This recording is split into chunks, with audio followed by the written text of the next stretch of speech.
നിങ്ങൾ അറിഞ്ഞോ, ഒറ്റപ്പാലത്ത് ഇങ്ങനെ ലൈവ് ആയിട്ട് നിൽക്കാൻ ലൈവ് 7 സൂപ്പർ മാർക്കറ്റ് നിങ്ങൾക്കായി ഓപ്പൺ ആയിരിക്കുന്നു.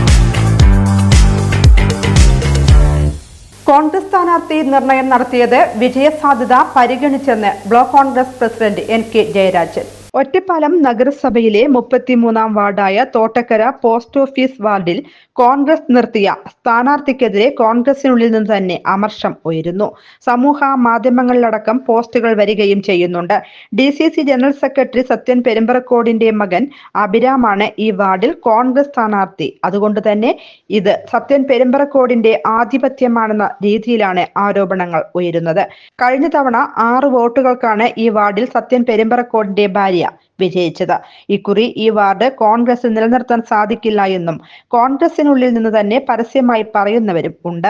അതേസമയം കൂടിയാലോചനകൾക്കും വാർഡ് കമ്മിറ്റി അംഗീകാരത്തിനും ശേഷം വിജയ സാധ്യത പരിഗണിച്ചുകൊണ്ടാണ് സ്ഥാനാർത്ഥി നിർണയം നടത്തിയതെന്നും മത്സരിക്കാൻ മറ്റൊരാൾ മുന്നോട്ട് വരാത്ത സാഹചര്യത്തിലാണ് അഭിരാമിനെ സ്ഥാനാർത്ഥിയായി തിരഞ്ഞെടുത്തതെന്നും ഈ വിഷയവുമായി ഉയർന്നുവരുന്ന എല്ലാ ആരോപണങ്ങളെയും തള്ളിക്കളയുന്നതായും block Congress president NK Jayarajan പറഞ്ഞു.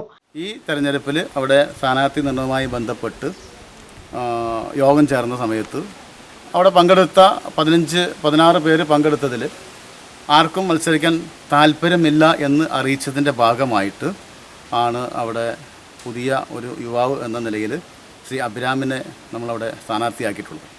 അഭിരാം ആ പ്രദേശം അറിയുന്ന വ്യക്തിയാണ്. പ്രദേശത്തുള്ള ആളുകൾക്ക് വളരെ സുപരിചിതനായിട്ടുള്ള ആളാണ്. വിജയസാധ്യതയുള്ള വ്യക്തിയാണ്.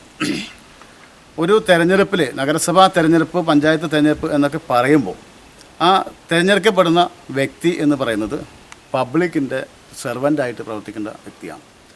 അതിന് പൂർണ്ണ മനസ്സോടുകൂടി വേണം നമ്മൾ തയ്യാറാവാൻ. അതല്ലാതെ ഏതെങ്കിലും സാഹചര്യത്തിൽ സ്ഥാനാർത്ഥിയായി വന്ന് മത്സരിച്ച് വിജയിച്ച് ആ സാധാരണക്കാരൻ്റെ പ്രശ്നങ്ങളിൽ ഇടപെടാൻ കഴിയാതെ മറ്റ് കാര്യങ്ങളുമായി പോകുന്ന വ്യക്തികളെ ഒരിക്കലും വാർഡുകളിൽ തിരഞ്ഞെടുക്കാൻ പറ്റില്ല. ഇന്നത്തെ സാഹചര്യത്തിൽ പ്രത്യേകിച്ചും അത് നടക്കാൻ പോകുന്ന കാര്യമല്ല. അപ്പോൾ പ്രവർത്തിക്കാൻ കഴിവും പ്രാപ്തിയുമുള്ള ആളുകൾ തന്നെ വേണം ഈ കാര്യത്തിൽ മുന്നോട്ട് വരാൻ.